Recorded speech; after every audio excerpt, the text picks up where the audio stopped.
கருட பஞ்சாசத்தில் இன்றைக்கு 46வது ஸ்லோகம். கருட பஞ்சாசத் 5 வர்ணகங்களாக பிரிக்கப்பட்டிருக்கிறது. வர்ணகத்தில் ஆரம்பித்தோம். இன்றைக்கு கடைசியான, அதாவது 5வது வர்ணகம் ஆரம்பிக்கிறது. இதற்கு பெயர் அர்த்தவர்ணகம் என்று. இந்த வர்ணகத்திலே 5 ஸ்லோகங்கள் 6 ஸ்லோகங்கள் இருக்கின்றன. ஒவ்வொன்றும் அற்புதத்தை பற்றி பேசும். இன்றைக்கு அற்புதத்தை பற்றி பேசும் ஸ்லோகங்களிலே முதலாவது ஸ்லோகம் இன்றைக்கு முதலே ஆச்சாரிய வந்தனத்தோடு ஆரம்பிக்கும். நாராயண குரும் ஞான வாராசி மகமாஸ்ரயே நித்யம் ஆராதிதாயானனः ஸ்ரீமதே நாராயண தாதயார்ய மகாதேசிகாய நமः. ஸ்ரீமான் வெங்கடநாதார்யः கவிதார்க்கிககேசரி வேதாந்தாச்சார்யோ மே சந்நிதத்தாம் சதா ஹிருதி. ஸ்ரீமதே நிகமாந்த மகாதேசிகாய நமः. 46வது ஸ்லோகத்திலே கருடன் பெருமாளுக்கு பலவிதமான கைங்கரியங்களை பண்ணுகிறார் என்பதை சொல்லும் பொழுது அதிலேயும் அற்புதங்களை சேர்த்து பேசுகிறார். முதலில் ஸ்லோகத்தை பார்ப்போம். வேகோத்தானம் விதானம் ஜெகநமகுணம் ஜெயந்தி ஜெயந்தி மித்ரம் நித்யாத்கமித்ரம் யுதி விஜயரதோ யுக்யயோகானபேக்ஷः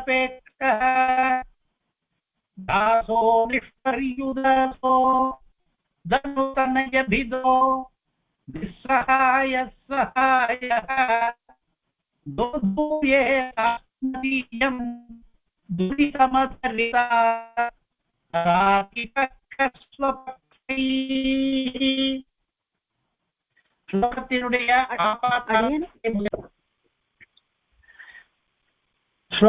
அர்த்தம் இப்பொழுது கருடன் பெருமாளுக்கு விதானமாக கைங்கரியம் பண்றார். விதானம் என்றால் என்ன என்றால், நாம் பார்த்திருப்போம் உற்சவ காலங்களிலே பெருமாள் எழுந்தருளி இருக்கிற மண்டபத்துக்கு அல்லது அந்த சப்பரத்துக்கு மேலே ஒரு பட்டுனாலே வஸ்திரம் கட்டி இருப்பார்கள். அது மேற்பரப்பு என்று, அது சம்ஸ்கிருதத்திலே விதானம் என்று பெயர். அது தமிழிலே வேறொரு பெயர் கூட இருக்கு, மேலாப்பூ என்று கூட ஆண்டாள் பாசுரத்திலே வருகிறது. அந்த விதான கைங்கரியத்தை கருடன் பண்ணுகிறார் என்று. அதாவது ஆதிசேஷன் எப்படி பாம்பு படுக்கையாக ஒரு கைங்கரியம் பண்ணுகிறாரோ அதே மாதிரி கருடன் பெருமாளுக்கு விதானமாக இருந்து ஒரு கைங்கரியம் பண்ணுகிறார் என்று. விதானம் என்றால் மேல் பரப்பு. இன்னொன்று வியஜனம் அனுகுணம், வியஜனமாக இருந்து இன்னொரு கைங்கரியம் பண்ணுகிறார். வியஜனம் என்றால் விசிறி என்ற அர்த்தம். சாமரம் போல வைத்துக் கொள்ளலாம், அல்லது தாள விருந்தம் விசிறிகள் நாம் வைத்துக் கொண்டிருக்கிறோமே, பனை விசிறி முதலியன, அது போல ஒரு வியஜன கைங்கரியத்தையும் கருடன் பண்ணுகிறார். அவருக்கு பட்சங்கள் இருக்கிறது, பட்சங்கள் என்றால் இறக்கைகள். அந்த இறக்கைகளாலே லேசாக அசைத்தாலே கூட காற்று வரும். அந்த கைங்கரியத்தையும் அவர் பண்ணுகிறார். மூன்றாவதாக வைஜயந்தி ஜெயந்தி, கொடி கைங்கரியத்தை பண்ணுகிறார். வைஜயந்தி என்று கொடிக்கு பெயர் துவஜம். கருடன் துவஜமாக இருக்கிறார் என்பதுதான் பிரசித்தமாயிற்று. இதே கருட பஞ்சாசத்திலே நாம் இதற்கு முன்னே கதைகள் எல்லாம் கூட பார்த்தோமே, கருடன் கொடியாக ஆன கதையே கூட இருக்கிறது. அந்த கொடியாகவும் அவர் மூன்றாவது கைங்கரியத்தையும் பண்ணுகிறார். நாலாவது மித்ரம் நித்யாபியமித்ரம், பெருமாளுக்கு மித்திரமாக அதாவது நண்பனாகவும் ஒரு கைங்கரியம் பண்ணுகிறார். பெருமாளோடு நட்போடு கூட பழகிய ஆலோசனைகளை சொல்வது முதலியவற்றை பண்ணுவது கூட ஒரு நாலாவது கைங்கரியமாக பண்ணி கொண்டிருக்கிறார். ஐந்தாவது யுதி விஜயரதா, பெருமாள் யுத்தத்துக்கு போனாரானால் எந்த தேரிலே ஏறி கொண்டு போவார்? அவருக்கு வெற்றி தேர் என்பது எது என்று கேட்டால் அவர் கருடன் மீதுதான் ஏறி போவார். அதனாலே கருடன் தேர் ஸ்தானத்திலேயும் இருந்து கொண்டு ஒரு கைங்கரியத்தை பண்ணுகிறார். வாகன கைங்கரியம் என்று வைத்துக் கொள்ளலாம். இதுவும் பிரசித்தமான கருட வாகனம் என்பது பிரசித்தம் தான். யுக்ய யோகானபேக்ஷா, இந்த ஐந்தாவது கைங்கரியத்திலேயே அதற்கே ஒரு விசேஷணமாக சொல்லுகிறார். தேர் என்றால் அந்த தேரை இழுத்து செல்வதற்கு தனியாக குதிரைகளோ வேறு சில விலங்குகளோ கயிறு போட்டு கட்டி அதெல்லாம் பண்ண வேண்டுமே, அதெல்லாம் இல்லாமலே அது எதையும் யுத்தியத்தையோ யோகத்தையோ யுத்தியத்தினுடைய யோகத்தையோ அபேட்சிக்காமலே, யுத்தியம் என்பது தேரிலே பூட்டுகிற குதிரைகளுக்கு பெயர், அதெல்லாம் இல்லாமலே இவர் தேராகவே இருந்து இவரே வேறு இழுப்பார் வேண்டி தேவை இல்லாமல் இவர் கைங்கரியத்தை பண்ணுகிறார். அது தவிர 5 ஆயிற்று, இப்போது 6வது. தாசோ நிஷ்பரியுதாச, தாசன் என்ற ஒரு கைங்கரியத்தை பண்ணுகிறார். பெருமாளுக்கு அடியவராக இருக்கிறார், அடிமை தொழிலையும் பண்ணுகிறார். இதெல்லாம் கூட தாசியம் தானே. உத்தானமாக இருக்கிறது, விதனமாக இருக்கிறது என்பதெல்லாம் அதெல்லாம் தாசிய கைங்கரியம். ஆனாலும் கூட இவர் மற்ற முக்தர்கள் நித்தியர்கள் எல்லாம் பண்ணுவது போல பொதுவாக எல்லாருக்கும் இருக்கிற தாசிய விருத்தியையும் பண்ணுகிறார். யாருக்கு? தனுதனயபிதா. தனுதனையர்கள் என்று அசுரர்களுக்கு பெயர், தானவர்கள் என்று சொல்வார்கள். அதனாலே அவர்களை எல்லாம் பீத்து முறிக்கிறாரே, அசுர சத்ருவாக இருந்து கொண்டு. அசுர சத்ரு என்றாலே தைத்திய சித் என்றாலே பெருமாளுக்கு தான் பெயர். பெருமாளுக்கு இந்த கைங்கரியங்களை எல்லாம் பண்ணுகிறார். இது தவிர இன்னொன்று கூட, நிஸ்ஸகாய சகாய, சகாயனாகவும் இருக்கிறார், ஒரு துணையாகவும் இருக்கிறார். நண்பன் என்றால் துணையாக இருக்க வேண்டும் என்பதிலே நண்பன் தூரத்திலே கூட இருக்கலாம். ஆனால் இவர் சகாயமாக பெருமாளோட கூடவே இருந்து கொண்டு அந்த கைங்கரியத்தையும் சகாயன் என்கிற கைங்கரியத்தையும் பண்ணுகிறார். அப்படிப்பட்ட கருடனானவர் ஒவ்வொரு ஸ்லோகத்திலேயும் ஒரு வேண்டுகோள் இருக்கும் அல்லவா? இந்த ஸ்லோகத்து வேண்டுகோள் நம்மளுக்கு அவர் என்ன பண்ண வேண்டும் என்று கேட்டால், இப்பொழுது நேராக கருடனிடமே வேண்டுகோள். தோதூயேத அஸ்மதீயம் துரிதம், நம்முடைய பாவம் இருக்கிறதே அதையெல்லாம் அவர் தூணனம் பண்ணணும். தூண் என்றால் உதறி தள்ளணும் என்ற அர்த்தம். நம்முடைய பாவ குவியலை எல்லாம் அவர் உதறி தள்ளட்டும். இதுதான் இந்த ஸ்லோகத்துடைய வேண்டுகோள், பிரார்த்தனை. இப்பொழுது கருடனுக்கு இன்னொரு விசேஷனம். அதரிதார் அதிபக்ஷ ஸ்வபக்ஷை, தன்னுடைய பட்சை இறக்கைகளினாலே ஹராதி பட்சம் இருக்கிறதே சத்ருவனுடைய கட்சி, அதை அதரிதமாக்குகிறார், கீழ்த்தள்ளுகிறார், விழப்படுகிறார். சத்ருகளை எல்லாம் ஜெயிக்கிறார் என்ற அர்த்தம். சத்ரு கட்சியெல்லாம் வீழ்த்துகிற, தன்னுடைய இறக்கைகளாலேயே வீழ்த்துகிற அந்த கருடனானவர் எங்களுடைய துரிதம் பாவத்தையும் உதறி தள்ளட்டும் என்று பிரார்த்தனை. இப்பொழுது மேலிருந்து வரிய அர்த்தத்தை பார்த்தோம். சில பதங்களுக்கு அர்த்தம் சொல்லவில்லை. என்ன பதங்களுக்கு இன்னும் அர்த்தம் பாக்கி இருக்கிறது என்றால், அவர் விதானமாக இருக்கட்டும், யஜனமாக இருக்கிறார், மித்திரனாக இருக்கிறார், ரசமாக இருக்கிறார், மாலை கொடியாக இருக்கிறார், தாசனாக இருக்கிறார், சகாயனாக இருக்கிறார் என்று 7 சொன்னது சரியாயிற்று. இந்த 7க்கும் ஒவ்வொன்றுக்கும் ஒரு அடைமொழி போட்டிருக்கிறார். எப்படிப்பட்ட விதானமாக இருக்கிறார் என்றால் வேகோத்தானமான விதானமாக இருக்கிறார். எப்படிப்பட்ட வேதனமாக இருக்கிறார் என்றால் அனுகுணமான வேதனமாக இருக்கிறார். எப்படிப்பட்ட வைஜெயந்தியாக இருக்கிறார் என்றால் ஜெயந்தியான வைஜெயந்தியாக இருக்கிறார் என்று கருடனுக்கு 7 கைங்கரியம் சொன்னாரே, அந்த 7 கைங்கரியத்துக்கும் அந்த ஒவ்வொரு விசேஷணம் இருக்கிறது. அதனுடைய அர்த்தங்களை இப்பொழுது பார்க்க போறோம். கருடன் விதானமாக இருக்கும் பொழுது இவர் வேகோத்தானமான விதானமாக இருக்கிறார். விதானம் என்றால் நாம் ஏற்கனவே சொன்னோம், மேல் பரப்பு என்று. பெருமாள் எழுந்தருளி இருக்கிற மண்டபத்திலே மேல் கூரை பகுதியிலே கட்டி இருக்கிற அலங்கார வஸ்திரம் என்று வைத்துக் கொள்ளலாம். கருடன் விதானமாக இருக்கும் பொழுது அவர் வேகோத்தானமான விதானமாக இருக்கிறார். மற்ற விதானங்கள் எல்லாம் அப்படி இருக்காது. விதானத்துக்கு எதற்கு வேகம்? உத்தானம் மட்டும் இருக்கும். உத்தானம் என்றால் உயர்ந்திருப்பது என்று. விதானம் என்பது உயரத்தில் தான் இருக்கும், தலையில் இருக்கக்கூட இருக்காது, இன்னும் உயரத்திலே இருக்கும். உத்தானம் என்பது எல்லா விதானங்களுக்கும் இருக்குமானாலும் வேகம் இருக்காதே. விதானத்துக்கு என்ன வேகம்?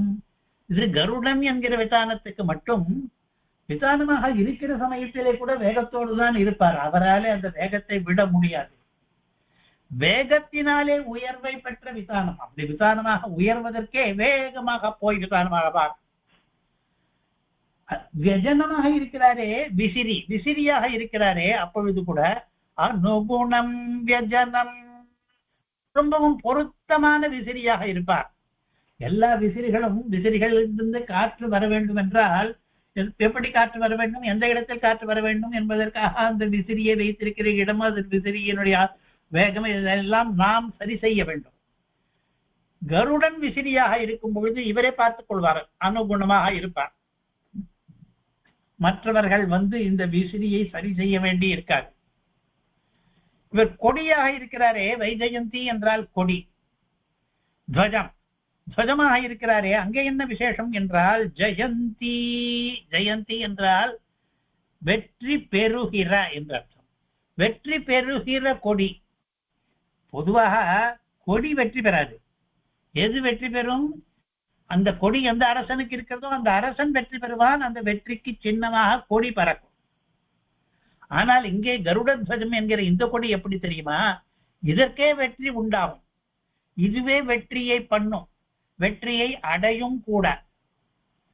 அது ஏதோ விசித்திரமான கொடி. மற்ற கொடியெல்லாம் அப்படி பண்ண முடியாது. மற்ற கொடியெல்லாம் வெற்றியை காட்டும், வெற்றிக்கு அடையாளமாய் இருக்கும். இதுவோ வெற்றியாகவே இருக்கும். இதுவே வெற்றியை பெறும். யுத்தங்களிலே கருடனுக்கே வெற்றி ஏற்படும், அந்த கொடிக்கே ஒரு வெற்றி ஏற்படும். அது அங்கே விசேஷனம். அடுத்தது மித்திரம், நண்பனாக இருப்பான் என்று சொன்னதற்கு அங்கேயும் ஒரு விசேஷனம். நித்யாபியமித்திரம், நண்பனாக இருந்து என்ன பண்ணுவான் என்றால், மித்திரமுக்கு எதிர்ப்பதும் அமித்திரம். அமித்திரம் என்றால் பகைவன், நண்பனுக்கு எதிர்ப்பதும் பகைவன். பகைவர்கள் வந்தால் அவர்களை எப்பொழுதுமே அபிமுகம் எதிரிடுவான். இந்த நண்பன் பண்ணுகிற காரியம் நட்பு காரணமாகவே யாராவது பகைவர்கள் தீங்கு செய்பவர்கள் வந்தாரானால் இவன் கருடன் என்கிற மித்திரன் அவர்களை எதிர்கொள்வான், எதிரிடுவான். யுத்தம் பண்ணுவான் என்ற அர்த்தம், தோற்கடித்து விடுவான். யுதி என்கிறது அந்த பதத்திலேயே இருக்கிறது. யுதி என்றால் யுத்தத்திலே. யுத்தத்திலே விஜயரசா, வெற்றி தேராகவும் இருப்பான். அதாவது தேர் ஸ்தானத்திலே கருடனே இருப்பான், கருடன் வாகனமாக இருப்பான் என்று. இதற்கு இருக்கிற விசேஷணத்தை ஏற்கனவே வர்ணித்தாயிற்று, யுக்ய யோக அனபேட்சா என்று.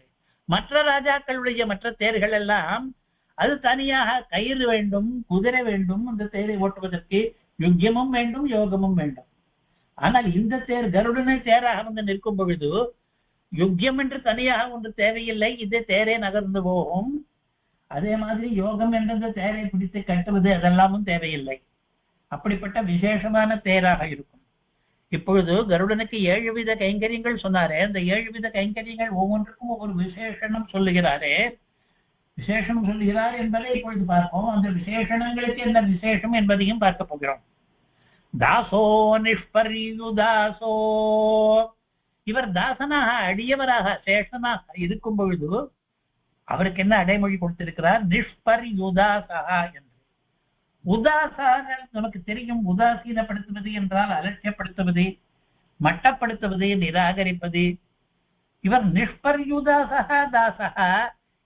இவர் தாசனா இருந்தாலும் இவரை ஒன்றும் தள்ளி வைக்க முடியாது, அலட்சியம் பண்ண முடியாது, அவமானம் பண்ண முடியாது. அப்படிப்பட்ட தாசன். லோகத்திலே மற்ற தாசர்கள் எல்லாம் அப்படி கிடையாது அல்லவா? வேலைக்காரன் இருந்தால் அவன் கொஞ்சம் மட்டமாகத்தான் இருப்பான், அவமானத்துக்கு உரியவனாகவும் இருப்பான். பல பேர் அவமானம் பண்ணுவார்கள். அதனால் இங்கே எப்படி கிடையாது. கருடன் தாசியவர்த்தி பண்ணினாலும் கூட அவருக்கு உதாசம் பண்ணுவது யாரும் கிடையாது. தனு தனயபிதா, பெருமாளுக்கு நிஸ்ஸகாய சகாய, சகாய துணை நிற்பவனாக வரும் பொழுது அவன் நிஸ்ஸகாயனான சகாயன் என்பது இங்கே விசேஷம். நிஸ்ஸகாயன் என்றால் இவனை போல கூட பல பேர் துணை வருவது என்பது கிடையாது. தனித்து நின்று சகாயனாக இருப்பான். ஒற்றையாளாக ஏகாக்கியாக சகாயமாக இருப்பான். ஒற்றை என்று சொல்லும் பொழுது இன்னொன்றை என்ன விவட்சித்தம் என்றால், இவனை போல வேற சகாயன் பார்க்க முடியாது, இவன் ஒப்பற்ற சகாயனாக இருப்பான் என்பதும் விவட்சித்தம். அப்படிப்பட்டவன் அஸ்மதீயம், நம்முடைய துரிதம் பாபத்தை தூரியேத உதிரித்தள். சுபக்ஷைகி, தன்னுடைய இறக்கைகளினாலே அதரித்த வீழ்த்தப்பட்ட அராதிபட்ச சத்ரு கட்சியை உடையவன். இறக்கையினாலேயே சத்ரு கட்சியை வீழ்த்துகிறவன். அந்த இறக்கைகளினாலே என்பதை 2 இடத்தில் அன்வைக்கிறேன் பாருங்கள். இறக்கைகளினாலே சத்ருபட்சத்தை கீழே தள்ளுகிறவன். அந்த இறக்கைகளாலேயே எங்கள் பாவத்தை உதறி தள்ளட்டும். பாவத்தை உதறி தள்ள வேண்டும் என்றால் என்ற பதம் இருக்கிறது. தோனனம் பண்ண வேண்டும் என்றால், வெகு தூரத்தில் கொண்டு தள்ள வேண்டும் என்றால் அதுக்கு நிறைய காற்றை உற்பத்தி பண்ண வேண்டும். இவர் தன்னுடைய இறக்கைகள் பட்சங்கள் மூலமாகவே தள்ளட்டும் என் பாவத்தை என்று. இப்பொழுது முழு ஸ்லோகத்தினுடைய மேலெழுந்த வாரியான அர்த்தத்தை பார்த்தாயிற்று. விசேஷார்த்தங்களை இனிமேல் பார்க்க போகிறோம். 7 கைங்கரியங்கள் இருக்கின்றன, இங்கே 7 அடைமொழிகள் இருக்கின்றன என்பதை இப்பொழுது லிஸ்ட் போட்டு பார்த்து விடுவோம். முதல் கைங்கரியம் விதான கைங்கரியம். விதானம் என்றால் மேலே கட்டி இருக்கிற பட்டு கம்பளி துணி, அலங்காரத்துக்காக கட்டின துணி என்றும் வைத்துக் கொள்ளலாம். அதற்கு என்ன விசேஷனம்? வேகோத்தானம், வேகத்தாலே உயர்த்தியது. அது இது மற்ற விதானங்களில் இருந்து மாறுபாடு இருக்கிறது. மற்ற விதானங்களுக்கெல்லாம் வேகம் வேண்டாம். இரண்டாவது விசிறி கைங்கரியம், அங்கே என்ன இருக்கிறது? அனுகுணமானது என்று இருக்கிறது. மூன்றாவதாக துவஜ கைங்கரியம், அங்கே என்ன இருக்கிறது? வெற்றி அடைகிற கொடி என்று. நாலாவதாக நண்பன் என்கிற கைங்கரியம், பகைவரை எப்போதும் எதிர்ப்பவன் என்பது அங்கே விசேஷணமாக இருக்கிறது. ஐந்தாவதாக தேர் என்கிற வாகன கைங்கரியம், குதிரையோ கடிவாளமோ கயிறோ வேண்டாதது என்பது அங்கே விசேஷம். ஆறாவதாக தாசன் என்கிற கைங்கரியம், உபேட்சிக்க முடியாதவன் என்று, நானும் தானே என்று சற்று வட்டப்படுத்த முடியாது. கடைசியாக ஏழாவதாக துணைவன் என்கிற கைங்கரியம், வேறு துணை வேண்டாதவன், தான் மட்டும் தனியாக நின்று துணை புரியக்கூடியவன், அவ்வளவு சாமர்த்தியம் கொண்டவன் என்று. இப்பொழுது இந்த ஸ்லோகத்தில் பார்த்த அர்த்தங்களையே, ஏற்கனவே சொன்ன அர்த்தங்களையே தான் இங்கே ஒரு அட்டவணை மூலம் காண்பிக்கிறோம். 7 வித கைங்கரியங்கள், 7 வித கைங்கரியங்களுக்கும் 7 வித அடைமொழிகள் இந்த ஸ்லோகத்திலே. இப்பொழுது ஸ்லோகத்தினுடைய பொழிப்புரை. வேதாந்த பாவதூக ஸ்ரீவுவே வெள்ளிவலம் நாராயணாச்சாரிய சுவாமி தேசிக ஸ்தோத்திரங்கள் எல்லாவற்றுக்கும் எல்லா ஸ்லோகங்களுக்கும் பொழிப்புரை எழுதியிருக்கிறார். அதன்படி இங்கே பொழிப்புரையை பார்ப்போம். எம்பெருமானுக்கு, எம்பெருமானுக்கு என்பது இங்கே எந்த பதம் இருக்கிறது என்றால் தனய பிதே என்று இருக்கிறது. அசுரர்களை பிளப்பவனுக்கு என்று, அதான் எம்பெருமானுக்கு. வேகத்தால் பறக்கும் மேல்கட்டாகவும், வேகோத்தானம் விதானம் என்பதை இப்படி பொழிபெயர்த்திருக்கிறார். அதாவது அந்த விதானமே கூட வேகம் காட்டுமாம், பறந்து கொண்டிருக்குமாம் காற்றடிப்பதனால. என்ன காற்று என்றால் இந்த கருடனை உண்டு பண்ணுகிற காற்று. மேல்கட்டு என்ற வார்த்தை இங்கே இருக்கிறது. நாம் மேல் பரப்பு என்று சொன்னோம். மேல் ஆப்பு என்று ஆண்டாள் சொல்ல போகிறாள். மேல்கட்டு என்ற பதம் இவர் போட்டிருக்கிறார். இரண்டாவதாக எக்காலத்துக்கும் அனுகூலமான விசிறியாகவும். அனுகுணமான வேதனம் என்றால் என்ன என்றால், எப்பொழுது எவ்வளவு காற்று வர வேண்டும் என்று தானே கணித்து அதற்கேற்ற காற்றை உற்பத்தி பண்ணுகிற விசிறி அனுகூலமான விசிறி, அனுகுணமான விசிறி. அப்படி இருக்கிறார் கருடன். மூன்றாவதாக வெற்றி மாலையாகவும், அதாவது வைஜெயந்தி ஜெயந்தி என்று, ஜெயந்தி வெற்றி பெறுகிற மாலை. பொதுவாக மற்றவர்களுக்கு வெற்றி மாலை என்பது வெற்றிக்கு அடையாளமான மாலையாகவும் இருக்கும். இது வெல்லுகிற மாலையாகவே இருக்கிறது. இந்த மாலை இருக்கிறதே, அவர் கொடி என்பதற்கு பதில் மாலை என்று போட்டிருக்கிறார். ஏன் போட்டிருக்கிறார் என்பதையும் நாம் சற்று யோசித்து பார்த்துக் கொள்ளலாம். வைஜெயந்தி என்கிற பதம் இருக்கிறதே, அதற்கு 2 அர்த்தம் இருக்கிறது. ஒன்று கொடி, இன்னொன்று பெருமாள் அணுகிற வனமாலை. அந்த வைஜெயந்தி மாலை வெற்றி மாலை என்று, வைஜெயந்திக்கு இன்னொரு அர்த்தத்தை இவர் எடுத்துக்கொண்டிருக்கிறார் என்று தெரிகிறது. எப்போதும் நெருக்கமுள்ள மித்திரனாகவும், மித்திரம், அங்க மித்திரம் என்பதற்கு என்ன, நித்திய அபி அமித்திரம் என்று இருக்கிறது. அதற்கு எப்போதும் நெருக்கமுள்ள என்ற அர்த்தத்தை இவர் எழுதியிருக்கிறார். குதிரை பூட்ட தேவையில்லாத தேராகவும், இவர் தேராக, தேர் போல ஒரு வாகனமாக இவர் மீது பெருமாள் அமரலாம் என்றபடியாக இருக்கிறார். ஆனால் இந்த தேருக்கு குதிரை எல்லாம் பூட்ட வேண்டிய தேவையில்லை. இந்த தேரே கூட நகர்ந்து போய்விடும். அதற்கடுத்தது மறுக்காத அடியனாகவும் என்று, தாசோ நிஷ்பர்யுதாசா என்று என்பதற்கு சற்று நாம் சொன்ன அர்த்தத்திலிருந்து மாறுபட்ட அர்த்தத்தை சொல்கிறார். சிறிது மாறுதல். நாம் என்ன அர்த்தம் சொன்னோம்? இந்த தாசன் இருக்கிறானே, இவனை உதாசம் பண்ண முடியாது. இந்த தாசன் தாசனான காரணத்தினாலே மட்டும் தட்டுவது, வேண்டாம் என்று சொல்வது, அதெல்லாம் முடியாது என்று சொன்ன அர்த்தம். இவன் என்ன சொல்கிறார்? இந்த பொழிப்புரையில் என்ன சொல்கிறார் சுவாமி வேதாந்த பாவதூக சுவாமி? இந்த தாசன் எதையும் உதாசம் பண்ண மாட்டார். அதாவது கருடன் எந்த திருப்பணி வேண்டுமானாலும் மறுக்காமல் செய்வார். என்று அந்த அர்த்தத்தை சொல்கிறார். உதாசம் பண்ணலாகாத தாசன், எவரை உதாசம் பண்ண முடியாதோ அவர் என்று நாம் அர்த்தம் சொன்னோம்.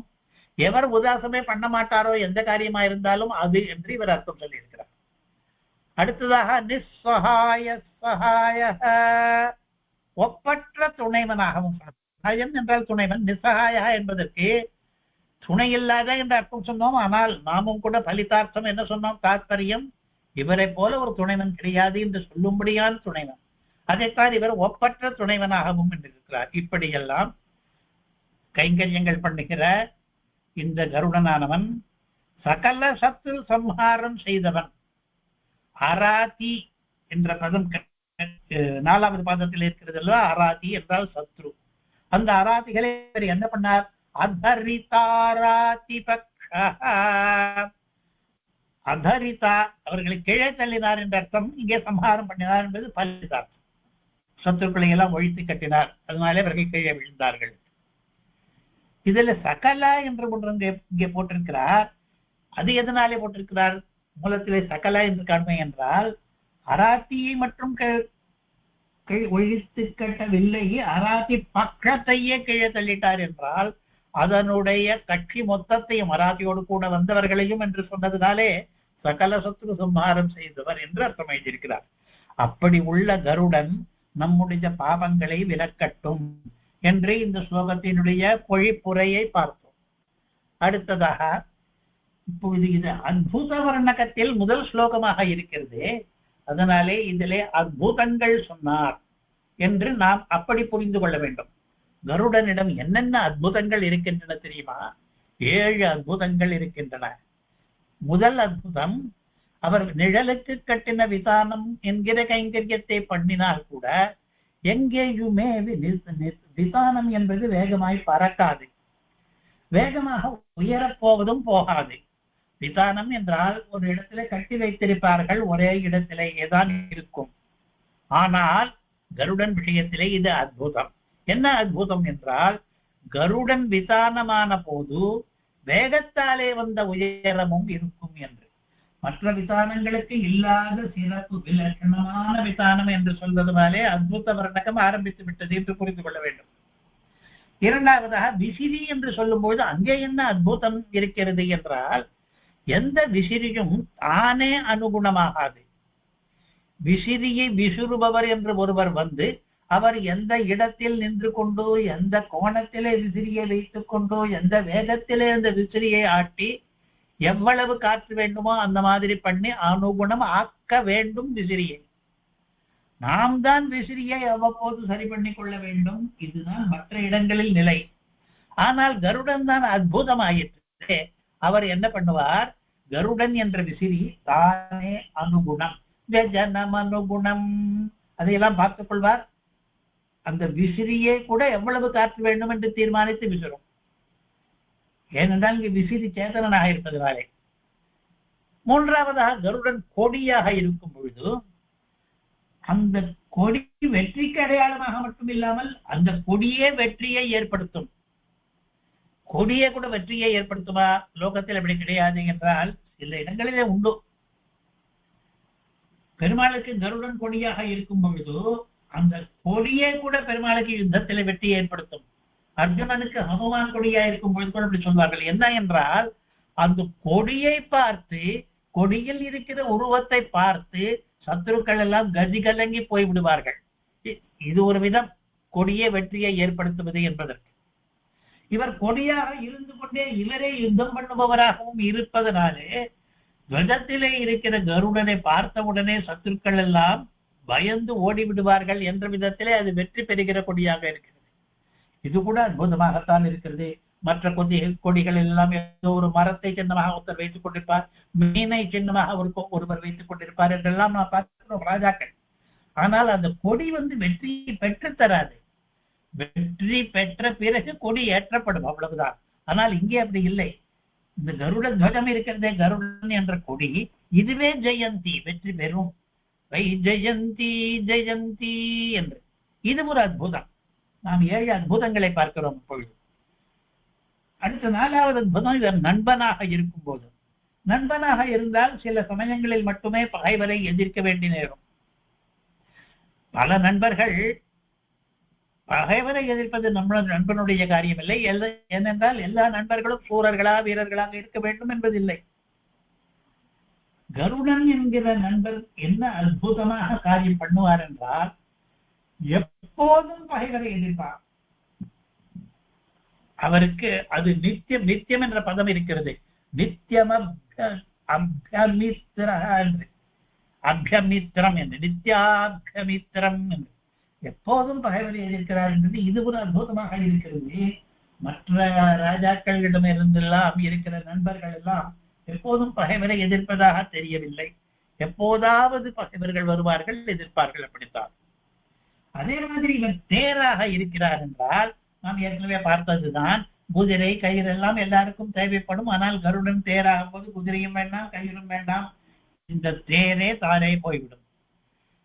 அதே மாதிரி அவர் வேலைக்காரனாக இருப்பதிலே என்ன அற்புதம் என்றால், யார் வேலைக்காரனாக இருந்தாலும் சில சமயங்களிலே அவனை அதட்ட வேண்டியிருக்கும், அவனை மட்டம் தட்ட வேண்டியிருக்கும், அவனிடம் வேலை வாங்குவதற்காக அவனை உதாகம் பண்ண வேண்டி இருக்கும். அப்படிதான் எல்லா வேலைக்காரர்களும் இருக்கிறார்கள் உலகத்திலே. ஆனால் கருடன் தாஸ்யம் பண்ணும் பொழுது எந்தவித உபேட்சையும் அவரை பண்ண வேண்டிய அவசியமில்லை, அவரை உதாசம் பண்ண வேண்டிய அவசியமில்லை. நிஷ்பரியுதாசனாக அவர் தாசனாக இருப்பார். இது ஒரு அற்புதம். அது என்ன, பணியாளன் என்று இருந்தால் அவனிடம் வேலை வாங்குபவன் ஏதாவது அதட்டித்தானே வேலை வாங்குவான், அதெல்லாம் இல்லை இங்கே. அடுத்ததாக சகாய துணைவன். துணைவன் என்பது பெரும்பாலும் பல துணைவர்களிலே ஒருவனாக இருப்பான். ஆனால் கருடன் துணைவனாகும் போது வேறு துணைவன் எவனுமே தேவையில்லை. நிஸ்வகாய சகாய. ஆஹா, 7 விதமான கைங்கரியங்கள் பண்ணுவதை சொல்லும் பொழுது 7 விதமான அற்புதங்களையும் சேர்த்து சொல்லி இருப்பதனாலே இது அத்புத வர்ணகத்தின் முதல் ஸ்லோகமாக அமைந்தது. இதே விஷயத்தை, அதாவது 7 கைங்கரியங்களிலும் 7 அற்புதங்கள் இருக்கின்றன, இந்த விஷயத்தை பிரதம வியாக்கியாதா, அதாவது கருட பஞ்சாசத்துக்கு இப்பொழுது கிடைக்கும் வியாக்கியானங்களிலே பிராச்சீனதமமான முதல் வியாக்கியானம் ஸ்ரீபாஷ்யம் ஸ்ரீனிவாசாச்சாரியர் என்பவர் இயற்றிய வியாக்கியானம். அதிலே இதை எப்படி ரசிக்கிறார் என்றால், இப்பொழுது அவருடைய வார்த்தைகளிலே இந்த அனுபவத்தை பார்ப்போம். உலகிலே விதானத்துக்கு வேகமுடைமை துர்லபம். விதானம் பல இடங்களிலே பார்த்திருக்கிறோம், உற்சவங்களிலே, பெருமாள் வாகனங்களிலேயும் பார்க்கிறோம், மண்டபங்களிலே பார்க்கிறோம், சப்பரம் முதலியவற்றிலே பார்க்கிறோம். ஆனால் அது விதானம் விதானத்துக்கு வேகம் இருக்காது. அதே போல உலகிலே விசிறிக்கு தானாகவே மந்தமாருத்தம் கொடுப்பது என்பது துர்லபம். விசிறியை வேற யாராவது வந்துதான் இயக்க வேண்டும், இதுவே காற்று வீசிவிடுமா என்ன, அது துர்லபம். அதே மாதிரி கொடிக்கு ஜெயம் பண்ணும் தன்மை துர்லபம். கொடிக்கு ஜெய சின்னமாகும் தன்மை இருக்கிறதே தவிர கொடி வந்து ஜெயத்தை பண்ணுகிறது என்பது அது துர்லபம். 4வது, நண்பனுக்கு பிரதிதினமும் சத்ருவை எதிர்கொள்ளல் என்பது துர்லபம். தேருக்கு வாகனமோ ரஜ்ஜுவோ இல்லாமல் தேவைப்படாமல் இருப்பது துர்லபம். தாசனுக்கு அவமானம் இல்லாமை துர்லபம். துணைவனுக்கு இன்னொரு துணையின் தேவையே இல்லாமை என்பது துர்லபம். இந்த 7 துர்லபங்களும் கருடனுக்கு வாய்த்திருக்கின்றன என்று இந்த மாதிரி எழுதி காண்பிக்கிறார் அவர். அற்புதமாக கருடனுடைய கைங்கரியங்கள் அமைந்திருக்கின்றன. அற்புதம் என்ன என்றால், மற்ற இடங்களிலே துர்லபமானதெல்லாம் இவருக்கு வாய்த்திருக்கின்றன என்று. இப்பொழுது ஸ்லோகத்தினுடைய மேல் அர்த்தம் மட்டும் இல்லாமல் உள்ளர்த்தம், பாவார்த்தம், பலிதார்த்தம் எல்லாம் பார்த்தாயிற்று. 7 கைங்கரியங்கள் சொன்னோமே, அதிலே முதல் கைங்கரியம் விதானம் என்கிற கைங்கரியம். இதை பற்றி சில வசனங்களை பார்ப்போம். கருடன் விதானமாக பணிபுரிகிறார் என்கிற வசனங்கள். வினதை சிறுவன் சிறகென்னும் மேலாப்பின் கீழ் வருவானை. நாச்சியார் திருமொழியிலே மாலாய் பிறந்த நம்பியை மாலே செய்யும் மணாளனை என்று ஒரு பாசுரம் வருகிறது. அதிலே இந்த விஷயத்தை ஆண்டாள் குறிப்பிடுகிறார். வினதை சிறுவன் இருக்கிறானே வைனதேயன், அவனுடைய சிறகு இருக்கிறதே பக்ஷம், அந்த சிறகே மேலாப்பாக ஆகிறது. அந்த மேலாப்பின் கீழே இவன் வருகின்றான். அதாவது பெருமாள் நடந்து வரும் பொழுது கூட அவனுக்கு மேலே இந்த வைனதேயனுடைய சிறகு வந்து கொண்டே இருக்குமா. அவர் மேலே, பெருமாள் மேலே வெயில் விழாதபடி இப்பொழுது விதானம் என்பது ஒரு குடையனுடைய காரியத்தையும் சேர்த்து பண்ணுகிறது. ஒரு குடை எப்படி வெயில் படாமல் தடுக்குமோ, நிழலை தருமோ, அதுபோல கருடனானவன் தன்னுடைய சிறகை பெருமாள் எங்கெங்கு சஞ்சரிக்கிறாரோ அங்கேயெல்லாம் வானத்தில் பெருமாளுக்கு மேலே அந்த சிறகை வைத்துக் கொண்டு ஒரு மேலாப்பாக பண்ணிவிடுவான். மேலாப்பு என்பது விதானம் தான். இது இந்த விதானம் மற்ற விதானங்களிலிருந்து எப்படி மாறுபட்டது என்றால், இது சஞ்சரிக்கிற விதானம். ஒரே இடத்தில் நிற்காமல் பெருமாள் போகிற இடத்திலெல்லாம் விதானமும் சேர்ந்து போகும். அதனால்தான் வேகோத்தானம் விதானம் என்பது பொருந்துகிறது. இந்த விதானம் ஒரு இடத்தில் இருந்தால் தானே வேகம் எப்படி வரும் என்று நாம் கேள்வி கேட்கலாம்.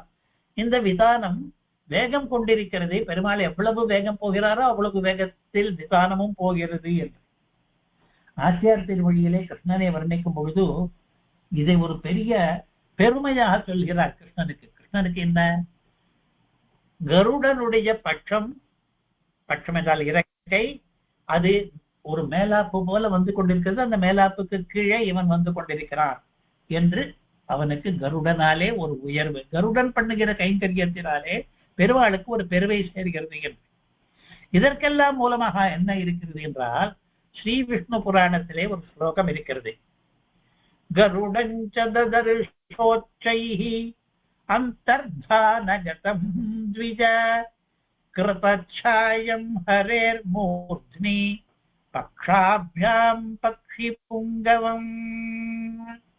ஏதோ ஒரு பிரகரணத்திலே, ஒரு சந்தர்ப்பத்திலே இந்திரன் கிருஷ்ணனை பார்க்க போகிறான். அப்பொழுது அவன் என்ன பார்க்கிறான் என்றால், கருடஞ்சதர்ஷ உச்சைஹி, உச்சைஹி சற்று உயரத்திலே ஹரி பகவான் இருக்கிறாரே, ஹரேஹே மூர்த்தி, அவருடைய தலையிலே என்றால் தலையிலேயே உட்கார்ந்தில்லை, அதிலிருந்து உச்சைஹி கொஞ்சம் உசரத்திலே கருடனை பார்த்தான். பெருமாளை சேவிக்க போனவன் பெருமாளுடைய தலைக்கு மேலே கொஞ்சம் உசரத்திலே கருடனும் இருப்பதை பார்த்தான். அந்தர்தானகதம் த்விஜா, த்விஜா என்ற சம்போதனம் த்விஜனை பிராமணனே என்ற அர்த்தம். யாரை கூப்பிடுகிறார் என்றால் நமக்கு எல்லாம் தெரியும். விஷ்ணு புராணம் என்பது பராசரர் மைத்திரேயருக்கு உபதேசிப்பது. மைத்திரேயரைத்தான் பிராமணரே என்று கூப்பிடுகிறார். அந்தர்தானகதம் என்றால் மறைந்திருப்பது என்ற அர்த்தம். மறைந்திருப்பதை பார்த்தான் என்று ஒட்டி வரவில்லையே, பார்க்க முடியாததுதானே அந்தர்தானகதம் என்று. ஆனால் ஸ்லோகத்தில் அப்படித்தான் இருக்கிறது. அந்தர்தானகதம் மறைந்து போயிருக்கிற கருடனை ததர்சா பார்த்தான் என்று. எப்படி வியாக்கியானம் பண்ணுகிறார்கள்? மற்றவர்கள் கண்ணுக்கு தெரியாமல் இருப்பவன் இந்திரனுடைய கண்ணுக்கு தெரிந்தான். மற்றவர்களுக்கு அந்தர்ஹீதனாக, அந்தர்தானகதனாக இருக்கிற அந்த கருடனானவன் இந்திரன் ஒரு விசேஷமான பதத்திலே ஸ்தானத்திலே இருக்கிறபடியினாலே, அவனுக்கு சில விசேஷ சக்திகள் இருக்குமானபடியினாலே இந்திரனாலே கருடனை பார்க்க முடிந்தது.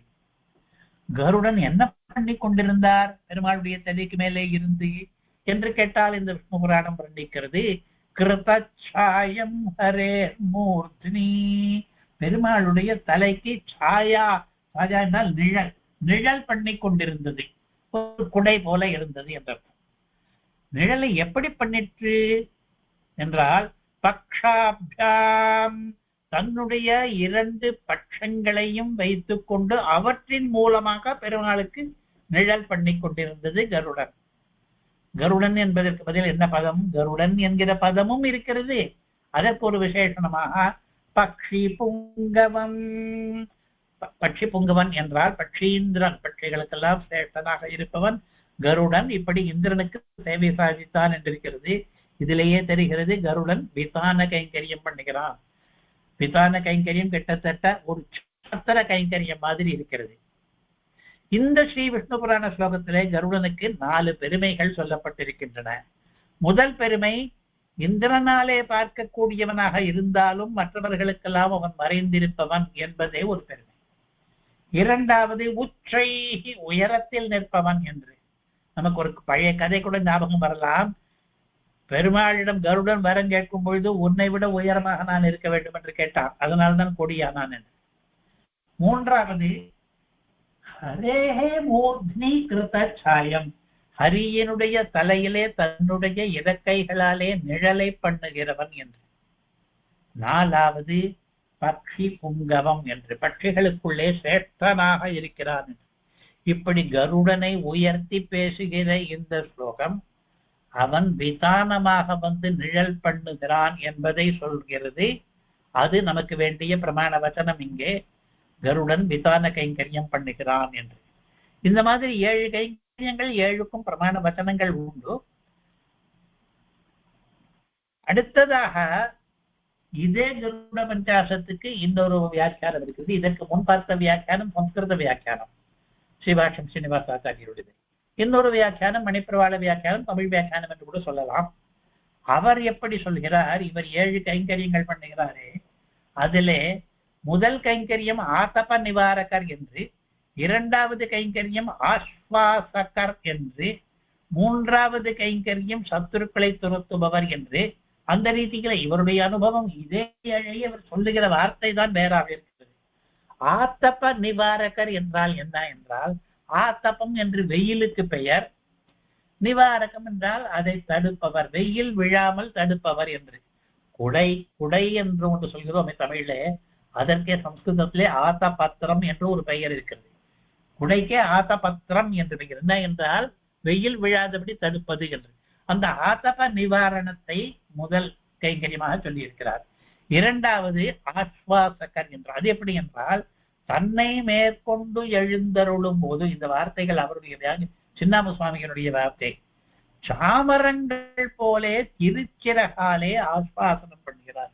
கருடனுடைய சிறகு இருக்கிறதை பற்றி அதை ஆட்டும் பொழுது சாமரம் வீசுவது போல இருக்கிறது, அதனாலே ஆஸ்வாசனம் ஏற்படுகிறது என்று. அது இரண்டாவது கைங்கரியம். மூன்றாவது சற்று விளக்கமாக சொல்கிறார். ஏனென்றால், ஏன் இவ்வளவு விளக்கம் தேவைப்படுகிறது என்றால், யுத்தத்திலே சத்துருக்களை என்று நித்தியம் என்றால், நித்தியம் பகவானுக்கு சத்துருக்கள் இருப்பார்களா என்ன என்றெல்லாம் நமக்கு சந்தேகம் வருகிறது. வாஸ்தவத்திலே புராண கதைகள் எல்லாம் பார்த்தால் பகவானோடு யுத்தம் பண்ணுவதற்கு சத்துருக்கள் நிறைய பேர் இருக்கிறார்கள், இருந்திருக்கிறார்கள். இவர் சொல்லுகிற விளக்கத்தை பார்ப்போம். பகவத் ஆஸ்ரிதர்களான தேவதைகளுக்கு அசுரர்களோடு யுத்தம் உண்டாகும் காலத்தில், பெருமாளுக்கு சத்ரு எதற்காக இருக்க போகிறார் என்று கேள்வி கேட்டதுக்கு பதில் சொல்லுகிறார். தேவாசுர யுத்தம் என்பது மிக மிக பிரசித்தம். ஏனென்றால் ஒரு தடவை 2 தடவை ஏற்பட்டதில்லை, தேவர்களுக்கும் அசுரர்களுக்கும் எத்தனையோ யுத்தங்கள் நடந்திருக்கின்றன என்று புராணங்களிலே இதிகாசங்களிலே நாம் பார்க்கிறோம். ராமாயணத்தில் பார்க்கிறோம், மகாபாரதத்தில் பார்க்கிறோம். அவ்வளவு தூரம் இதற்கு வேதத்திலேயே கூட தேவர்களுக்கும் அசுரர்களுக்கும் யுத்தம் நடந்தது என்று அடிக்கடி வருகிறது. அப்பொழுது பகவத் ஆசிரித்தர்களான தேவதைகளுக்கு, தேவதைகள் என்ன பண்ணுகிறார்கள்? பெருமாளிடம் ஆசிரியம் பண்ணுகிறார்கள், நீர் காப்பாற்ற வேண்டும் என்று. அசுரர்கள் அப்படி பெருமாளை ஆசிரியிப்பது கிடையாது, அது அவர்களுடைய சுபாவம். பகவத் ஆசிரித்தர்களான தேவதைகளுக்கு அசுரர்களோடு யுத்தம் உண்டாகும் காலத்திலே அந்த யுத்தத்தை தான் சொல்கிறார். அப்பொழுது பெருமாளுக்கு சத்ரு என்று எப்படி சொல்லலாம் என்றால், ஆசிரித்தர்களுக்கு யார் யார் சத்ருவோ அவர்கள் தான் பெருமாளுக்கு சத்ரு. பெருமாளுக்கு என்று தனியாக ஒரு சத்ரு கிடையாது. தேவதைகளுக்கு சகாயமாக, தேவதைகள் தன்னை ஆசிரியித்த காரணத்தினாலே அவர்களுக்கு துணை நிற்க வேண்டும் என்ற எண்ணத்தோடு கூட கருடத்வஜரான எம்பெருமான் எழுந்தருளும் பொழுது, பெருமாள் எழுந்தருளும் பொழுது, தேவ சகாயத்துக்காக எழுந்தருளும் பொழுது கருடத்வஜராக எழுந்தருளுகிறார். கருடன் கொடியில் இருக்கிறார். அப்பொழுது அசுரர்கள் துவஜத்தில் இருக்கிற கருடனை பார்த்தவுடனே ஓடி போகிறார்கள்.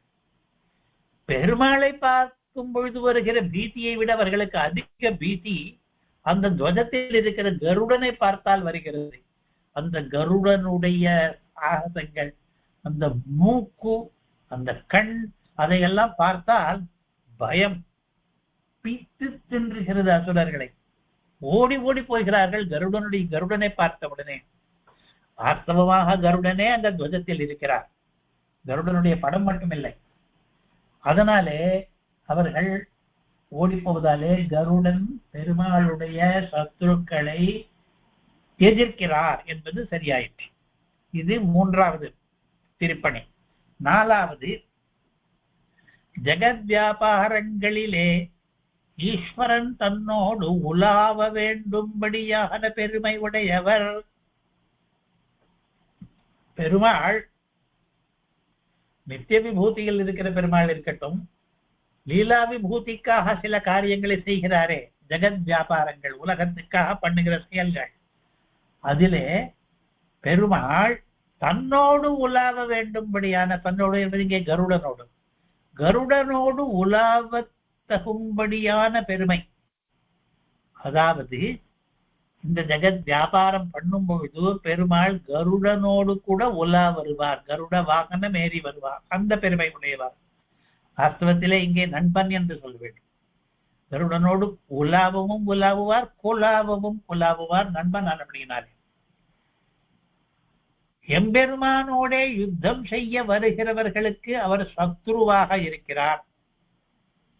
ஆறாவது, ஆசிரிதர்களுடைய ஆபத்துகளிலே ஈஸ்வரனை கொண்டு வந்து சேர்ப்பதற்கு, உதாரணமாக எந்த கதையை சொல்லலாம் என்றால் கஜேந்திரன் கதையை சொல்லலாம். கஜேந்திரனுக்கு முதலிடமிருந்து ஆபத்து வந்தது, கஜேந்திரன் ஆசிரிதன். அப்பொழுது பெருமாள் அந்த ஸ்தலத்துக்கு எழுந்தருள வேண்டும்.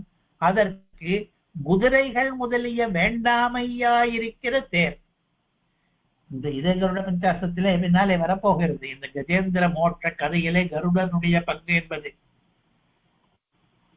அப்பொழுது தேர் போல இருக்கிறார், இவர் மேலே ஏறிக்கொண்டு அவர் பெருமாள் வந்து விடுகிறார். அடுத்தது, வாகனமும் ஆசனமும் ஆனவர். கடைசியாக தன் வியாபாரங்கள் அடங்க ஈஸ்வரனுக்கு அதிசயம் என்றால் மேன்மை, மேன்மையை விளைவிப்பவர். கருடன் தன்னுடைய செயல்கள் மூலமாக ஈஸ்வரனுக்கு மேன்மை பண்ணி தருபவர் என்று. இது எங்கே இருக்கிறதே ஸ்லோகத்திலே என்றால், தாசன் என்றாலே சேஷன் என்றுதான் அர்த்தம். சேஷன் என்றாலே தன்னுடைய சுவாமிக்கு மேன்மை ஏற்படுத்துபவன் என்றுதான் அர்த்தம். அப்படிப்பட்ட காரியங்களை பண்ணுபவன் என்று அந்த ஒரு பதத்திலேயே கிடைத்து விடுகிறது. ஆக கருடனை பற்றி 8 வாக்கியங்கள் சொல்லியாயிற்று. இப்பொழுது ஒரு ஒப்பீடு பண்ண வேண்டும் என்று எல்லா வியாக்கியாதாக்களும் சொல்லுவார்கள். ஏனென்றால் இந்த ஸ்லோகத்தை வாசிக்கும் பொழுதே நமக்கு இன்னொரு ஸ்லோகம் ஞாபகம் வந்துவிடும். அந்த இன்னொரு ஸ்லோகம் ஆளவந்தாருடைய ஸ்தோத்திர ரத்னத்திலே இருக்கிறது. நம்முடைய சம்பிரதாயத்திலே ஆச்சாரியர்கள் பல பேர் இருந்திருக்கிறார்கள். அவர்களிலே ஸ்தோத்திரம் அருளி செய்து நாம் அனுசந்திக்கும்படியாக முழு ஸ்தோத்திரத்தை இயற்றியவர் ஆளவந்தார் முதல். அவர் கருடனுடைய இதே காரியங்களை வர்ணிக்கும் பொழுது, கருடன் என்னென்ன கைங்கரியங்கள் பண்ணுகிறார் என்பதை சொல்லும் பொழுது, தாசசகா வாஹனமாசனம் துவஜஹ யஸ்தே விதானம் व्यजनं त्रयीमयः उपस्थितं तेन पुरोगरुत्मता त्वदङ्घ्रि सम्मर्दकिणाङ्कशोभिना.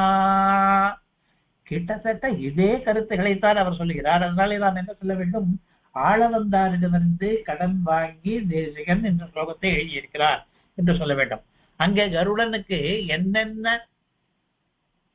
பங்கு கொடுத்திருக்கிறார் கைக்கரியத்திலே என்றால், தாசஹ சகா வாகனம் ஆசனம் துவஜஹ விதானம் வியஜனம் 7 சொல்லித்தார். இங்கே இன்னும் 7 சொல்லி இருக்கிறார். அதுல பதங்கள் எப்படி என்றால், அங்கே தாச விதான வியஜன என்று அங்கே இருக்கிற 3 பதங்களை அப்படியே வைத்துக் கொண்டு விட்டார், பதங்கள் மட்டும். இன்னும் சிலவற்றிற்கு அதுக்கு பரியாய பதங்களா போட்டிருக்கிறார். அங்கே சகா என்று இருக்கிறது, இங்கே மித்திரம் என்று போட்டிருக்கார். சகா என்றாலும் மித்திரம் என்றாலும் நண்பன் தான். அங்கே வாகனம் என்று இருக்கிறது, இங்கே ரசம் என்று போட்டிருக்கிறார். அங்கே துவஜம் என்று இருக்கிறது, இங்கே வைஜயந்தி என்று போட்டிருக்கிறார். வைஜயந்தி என்ற பதத்துக்கு துவஜம் என்பது அர்த்தம். 3 பரியாய பதங்களை போட்டிருக்கிறார், அர்த்தம் மாற்றவில்லை, அந்த அர்த்தத்தையே தான் எழுதியிருக்கிறார். ஒரே ஒரு இடத்துல அர்த்தமும் கொஞ்சம் மாற்றி இருக்கிறார். அது என்ன என்றால், அங்கே ஆசனம் என்று சொல்லி இருக்கிறார், இங்கே சகாயன் என்று சொல்லியிருக்கிறார். வேற அர்த்தம் தான், துணைவன் என்று இங்கே அர்த்தம் சகாயன் என்பதற்கு. ஆசனம் என்பதற்கு பதிலை மாற்றி இருக்கிறார். அதாவது அவர் பண்ணுகிற எத்தனையோ கைங்கரியங்களிலே அவர் ஒரு ஏழை சொன்னார், இவர் ஒரு ஏழை சொன்னார். அந்த 7லே 6 பொதுவானது, ஒன்று மட்டும் வேறானது என்று. வாஸ்தவத்திலே சர்வவித கைங்கரியங்களையும் பண்ணுவார்கள் எல்லா நித்தியர்களும் எல்லா முக்தர்களும். நாமெல்லாம் கூட முக்தி அடையும் பொழுது என்ன ஆவோம், என்னென்ன கைங்கரியங்கள் பண்ணுவோம்? தாசனாக, தாசியம் ஒழியாது, தாசனாகத்தான் இருப்போம். என்னென்ன பண்ணுவோம் என்றால், சரணாகதி கத்தியத்திலே பெருமானார் அருள் செய்கிறார், சர்வதேச சர்வ கால சர்வ அவஸ்தா உச்சித என்று ஆரம்பித்து எல்லா அசேஷ சேஷத்தை கரதி ரூப நித்திய கிங்கரதா என்று. அதனால எல்லா விதமான கைங்கரியங்களையும் பண்ணுவதாக சொல்கிறார். சில சமயம் சில ஆச்சாரிய சூக்திகள் நம்மை குழப்புவதும் உண்டு. அது எப்படி எல்லாரும் எல்லா விதமான கைங்கரியங்களையும் பண்ண முடியும்? உதாரணமாக ஆதிசேஷன் என்கிற பாம்பு படுக்கை என்கிற கைங்கரியத்தை பண்ணுகிறார் என்று வியவஸ்திதமாக புராணங்கள் சொல்லி இருக்கும் பொழுது, நான் நாளைக்கு முக்தி அடைந்து போனேனானால் நானும் அந்த கைங்கரியத்தை பண்ணுவேனா என்று கேட்டால், எந்த கைங்கரியத்தை விரும்பினாலும் பண்ணலாம் என்ற அர்த்தமே தவிர எல்லாரும் எல்லாவற்றையும் பண்ணுகிறார்கள் என்ற அர்த்தம் இல்லை. ஒரு படி மேலே விளக்கத்தை தருகிறார் சுவாமி தேசிகன் ரகசிய திரைதாரத்திலே. எந்தெந்த கைங்கரியங்களினாலே என்னென்ன ஆனந்தங்கள் வருமோ அந்த ஆனந்தங்கள் எல்லாருக்கும் பொதுவான ஆனந்தங்களாக போகிறதுங்க. ஆனந்த சாமியம் தானே மோட்சம் என்பது. ஆதிசேஷன் படுக்கையாக இருந்து எந்த ஆனந்தத்தை பெறுகிறாரோ அந்த ஆனந்தம் வேறு கைங்கரியங்கள் பண்ணுகிற முக்தர்களுக்கும் உண்டு. கருடன் விதானமாக இருந்து துவஜமாக இருந்து எந்த ஆனந்தத்தை அடைகிறாரோ அந்த கைங்கரியம் மூலமாக அது எல்லா முக்தாத்மாக்களுக்கும் உண்டு. அது கைங்கரியம் உண்டோ இல்லையோ, கைங்கரியத்தினால் வருகிற ஆனந்தம் மட்டும் எல்லாருக்கும் உண்டு. கைங்கரியத்தை விரும்பினால் அதுவும் உண்டு. அவர்கள் போட்டி இதெல்லாம் கிடையாது முக்தர்களுக்குள்ளே. அதனால் நீ பண்ணுவதைத்தான் நான் பண்ணுவேன் என்று இன்னொருத்தன் போக போவதில்லை. அப்படி போனாலும் போட்டி தேவையில்லை. அங்கே பண்ணலாம், பல பேரும் கூட ஒரே கைங்கரியத்தை கூட பண்ணலாம்.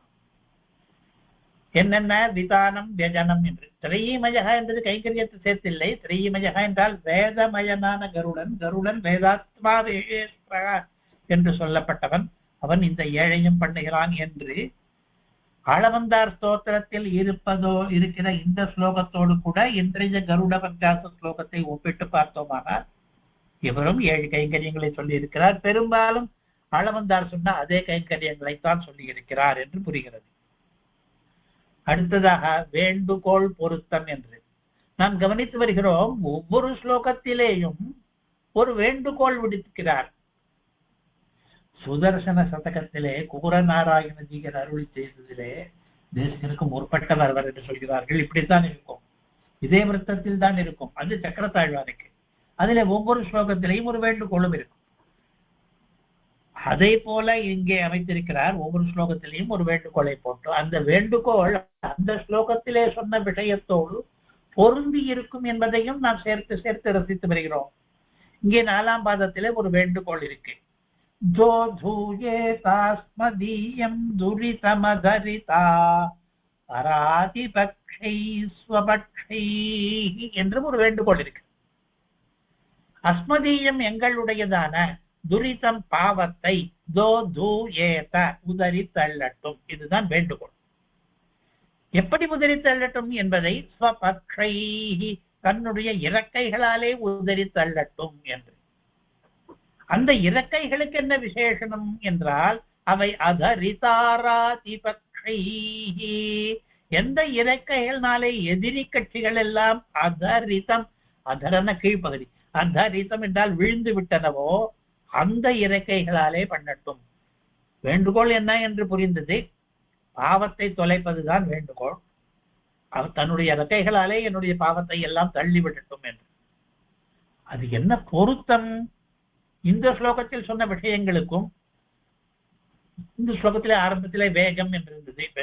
முதலே வேகம்தான், அது பொருந்துகிறது. பாவங்களை தூணனம், அதாவது உதறி தள்ள வேண்டும் என்றால் வேகம் வேண்டும்.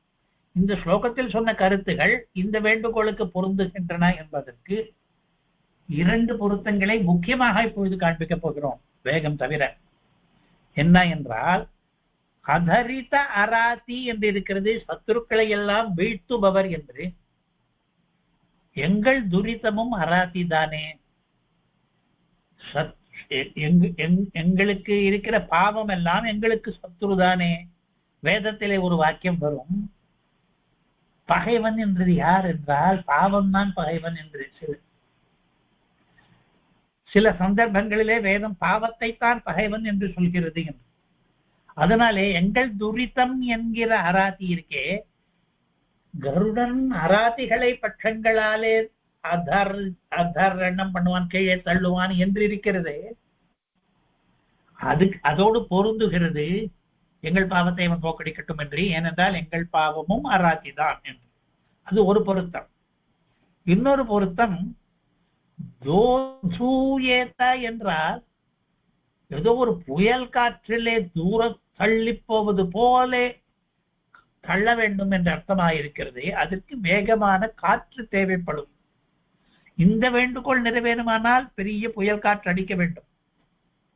இவர் என்ன சொல்கிறார், ஸ்வபக்ஷைஹி தோதூயேத, தன்னுடைய இறக்கைகளாலே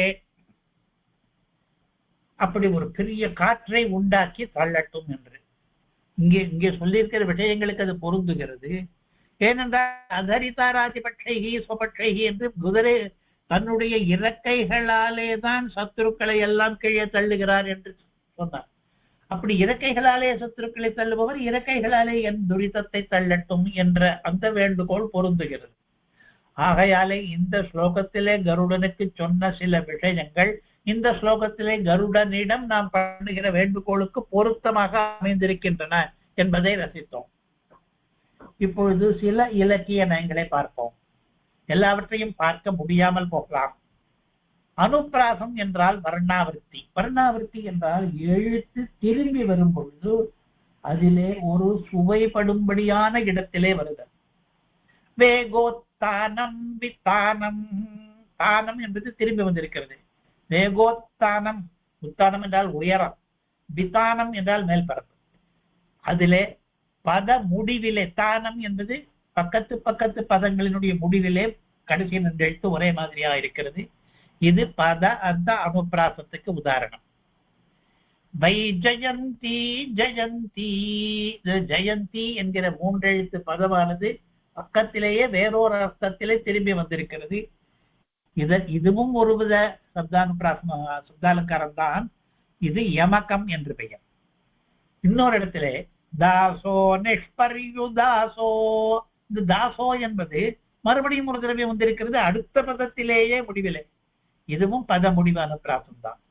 இன்னொரு இடத்திலே யுதி யுக்ய யோகானபேக்ஷா என்று, யுதி யுக்ய யோகா என்று யு யு யோ என்று பத ஆரம்பத்திலே ஒரே மாதிரி எழுத்து வந்திருக்கிறது. அது பதாரம்பான பிராசம். இன்னொரு இடத்திலே நிஸ்ஸகாய சகாய என்ற இடத்திலே சகாயம் திரும்பி வந்திருக்கிறது. அது யமகம். இன்னொரு இடத்திலே நித்ய நிஷ்பரி நிஸ்ஸகாய நீ என்று 3 பதங்கள் ஆரம்பித்திருக்கின்றன. அது பத ஆரம்பத்திலே வந்திருக்கிற அனுப்பிராசம். கடைசியிலே 4வது பாதத்திலே துரிதமதரிதாராதி என்று, ரீதாதி என்று ரா என்கிற எழுத்தும் தா என்கிற எழுத்தும் பக்கத்தில் சேர்ந்து ரிதா ரிதா ராதி என்று வந்திருக்கிறது. இது துரிதா என்கிற பதத்தின் முடிவிலே, அதரிதா என்கிற பதத்தின் முடிவிலே, அராதி என்கிற பதத்தின் முடிவிலே இந்த 2 எழுத்துகள் வந்திருக்கிறது. பத முடிவிலே வருகிற அனுப்பிராசம். திபக்ஷை ஸ்வபக்ஷை என்று முடிகிறது கடைசியிலே. இதற்கு அரை வடக்கணி அர்த்த யமகம் என்று பெயர். அதாவது 3 எழுத்து பதம் வரும்பொழுது ஒரே ஒரு எழுத்தில் தான் வித்தியாசம். மீதி 2 எழுத்தும் முன்னே இருந்தது போலவே இருந்தால் அது அரை வடக்கணி. திபக்ஷை ஸ்வபக்ஷை என்பதிலே அப்படி இருக்கிறது. ஆக பல விதமான அனுப்பிராசங்கள் இங்கே இருக்கின்றன. அதனாலே சொல்லிலேயே அணி இருக்கிறது. வாசிக்கும் பொழுதே இந்த அணி நமக்கு ஸ்பஷ்டமாக தெரிகிறது என்பது முதல் இலக்கிய நயம். அடுத்தது இரண்டாவது இலக்கிய நயம், ஒரு சொல்லுக்கு வெவ்வேறு அர்த்தங்கள் வைத்து பண்ணுகிற வேடிக்கை. இதற்கு ஸ்லேஷாலங்காரம் என்று பெயர். பக்ஷம் என்று ஒரு பதம் இருக்கிறது. ராதிபக்ஷை ஸ்வபக்ஷை. இந்த பக்ஷை என்பது ரெண்டு திரும்பி வந்திருக்கிறது, ஆனால் அர்த்தம் வெவ்வேறையாக இருக்கிறது. பட்சம் என்பதற்கு கட்சி என்று ஒரு அர்த்தம். இது என்னுடைய பட்சம், இது அவனுடைய பட்சம் என்றெல்லாம் சொல்லும் பொழுது இறக்கை என்று இன்னொரு அர்த்தம். கருடனுக்கு வலது பக்கத்திலே ஒரு பட்சம், இடது பக்கத்திலே ஒரு பட்சம் என்று சொல்லும் பொழுது அந்த ரெண்டு அர்த்தம் இருக்கிறது. இப்பொழுது இங்கே என்ன பண்ணியிருக்கிறார், தன்னுடைய பட்சங்களாலே எதிரி பட்சத்தை வீழ்த்தினார் என்று ஸ்லோகம் முடிகிறது. அப்பொழுது முதல்ல தன்னுடைய பட்சங்களாலே என்று சொல்லும் பொழுது இறக்கைகளாலே என்று அர்த்தம் சொல்ல வேண்டும். எதிரி பட்சத்தை என்று சொல்லும் பொழுது எதிராளியினுடைய கட்சியை என்று அர்த்தம் சொல்ல வேண்டும். அர்த்தம் வெவ்வேறாக சொல்ல வேண்டும். பட்சத்துக்கு ஒரே அர்த்தம் இறக்கை மாத்திரம் வைத்துக் கொண்டால் எதிரிக்கு ஏது இறக்கை என்று குழப்பம் ஏற்படும். இவருடைய பட்சத்தை வைத்து அவனுடைய பட்சத்தை வீழ்த்தினார் என்றால் எல்லாம் வேடிக்கை வருவதற்காக வெவ்வேறு அர்த்தங்களை வைத்து, இப்படி பட்சம் என்பதற்கு இரண்டு அர்த்தங்கள் இருப்பதை கோஷங்கள் எப்படி சொல்லுகின்றன? பக்ஷ பார்ஸ்வகருத்சாத்ய சகாய பலபித்யுஷு என்று வைஜெயந்தி கோஷம் தெரிவிக்கிறது. பல கோஷங்களிலே பட்சத்துக்கு இரண்டு அர்த்தங்கள் இருக்கலாம். ஒவ்வொரு சமயத்திலே ஒவ்வொரு கோஷத்திலிருந்து நாம் காண்பிப்போம். வைஜெயந்தி கோஷம் என்பது நான் ஏற்கனவே ஒரு தடவை சொன்னபடி யாதவ பிரகாசர் என்று எம்பெருமானாருடைய பகவத் ராமானுடைய கதையிலே ஒரு கதாபாத்திரமாக வருகிறாரே யாதவ பிரகாசர், அவர் எழுதின கோஷம் இது. பட்சா என்பதற்கு பார்ஸ்வ பக்கம் என்று ஒரு அர்த்தம். கருத் என்பதுதான் இறக்கை, இறக்கை என்று ஒரு அர்த்தம் என்று சொல்லிவிட்டு கடைசியிலே பல என்று சைன்யம் என்று ஒரு அர்த்தம். எதிரி பட்சத்தை வீழ்த்தினார் என்றால் எதிரி பலத்தை வீழ்த்தினார், எதிரி சைன்யத்தை வீழ்த்தினார். தன்னுடைய பட்சங்களாலே என்றால் தன்னுடைய கருத்துகளாலே, தன்னுடைய இறக்கைகளாலே. ரெண்டு அர்த்தமும் பட்சத்துக்கு உண்டு என்று அந்த கோஷம் தெரிவிக்கிறது. எந்த ரெண்டு அர்த்தம்? கருத் என்று ஒன்று, பலம் என்று ஒன்று. கருத் என்ற பட்சங்களாலே எதிரிகளின் பலம் என்ற பட்சத்தை வீழ்த்தினார் என்று அர்த்தம் சொல்ல வேண்டும். இது ஸ்லேடை என்கிற இரண்டாவது இலக்கிய நயம். இதே ஸ்லேஷாலங்காரம் இன்னொரு இடத்திலேயும் பார்க்க போகிறோம். இலக்கிய நயம் 2 என்பதிலேயே இன்னொரு ஸ்லேடை. நிஸ்ஸகாய சகாய என்ற இடத்திலே சகாயன் என்றால் அனுகூலன், நமக்கு எது பிடிக்குமோ அந்த மாதிரி பண்ணுபவன் என்று. பெருமாளுக்கு கருடன் சகாயன், இது வரைகள் சரியாயிற்று, துணை நிற்பவன் என்று. சகாயன் என்றால் கூட வருபவன் என்று கூட ஒரு அர்த்தம் இருக்கிறது. சகா கூடவே, ஆயகா வருபவன் எவனோ அவன் சகாயன். கூட வருபவன், துணைக்கு இருப்பவன் என்று ரெண்டு அர்த்தங்கள். இப்பொழுது கருடன் பெருமாளுக்கு சகாயனாக இருக்கிறான், துணை புரிபவனாக இருக்கிறான். ஆனால் கருடனுக்கு சகாயன் கிடையாது என்றால் இன்னொரு கூட வருபவன் ஒருவனை தேவை கிடையாது, அபேட்சையே கிடையாது. அவர் தனித்தே ஜெயிப்பார். அசகாய சூரா என்று நாம் ஒரு வார்த்தை கேள்விப்பட்டிருப்போம். ராமன் முதலியவர்களை வர்ணிக்கும் பொழுது அவர்கள் அசகாயர். அசகாய என்றால் இன்னொரு துணையே வேண்டாம், தான் ஒருவனாகவே சாதிக்கக்கூடியவன் என்ற அர்த்தம். அந்த அர்த்தத்திலே நிஸ்ஸகாய என்று வந்திருக்கிறது. ஆஹா, நிஸ்ஸகாய சகாய என்ற இடத்திலே கூட சிறிதாக கொஞ்சமாக ஸ்லேஷை இருக்கிறது அங்கேயும். ஆக 2 இலக்கிய நயங்கள் பார்த்தாயிற்று. மூன்றாவது இலக்கிய நயம் இதோடு நிறுத்திக் கொள்ளப் போகிறோம். உல்லேகாலங்காரம் என்று வியாக்கியாதா எழுதுகிறார். அதாவது ஒருவர் நிறைய காரியங்களை பண்ணுவதாக உல்லேகம் நடக்கிறது. இங்கே வெயிலை தடுப்பார், காற்றை வீசுவார், வெற்றியை தருவார், பகைவரை எதிர்ப்பார், தன் மீது ஏற்றிக் கொள்ளுவார், இட்ட ஏவல் பணிகளை எல்லாம் செய்வார், துணையாய் நிற்பார் என்று நிறைய உல்லேகங்கள் ஒரே ஸ்லோகத்திலே இருப்பதாலே இங்கே உல்லேகாலங்காரம் என்கிற இலக்கிய நயமும் இருக்கிறது. இவ்வாறாக இந்த ஸ்லோகத்தில் பல இலக்கிய நயங்கள் இருந்தும் ஸ்லோகத்தை மறுபடியும் வாசித்து முடித்து விடுவோம். வேகோத்தானம் விதானம் வியஜனமனுகுணம் தைஜயந்தி ஜயந்தி மித்ரம் நித்யாத்யமித்ரம் யுதி விஜயரதः யுக்யயோகானபேக்ஷः दासो निष्पर्युदासो धनुतनजभिदो निस्सहायः सहायः दोधूयेतास्मदीयं दुरितमधरिता प्रातिपक्षस्वपक्षैः कवितार्किकसिंहाय कल्याणगुणशालिने श्रीमते वेङ्कटेशाय वेदान्तगुरवे नमः। श्रीमते निगमान्तमहादेशिकाय नमः।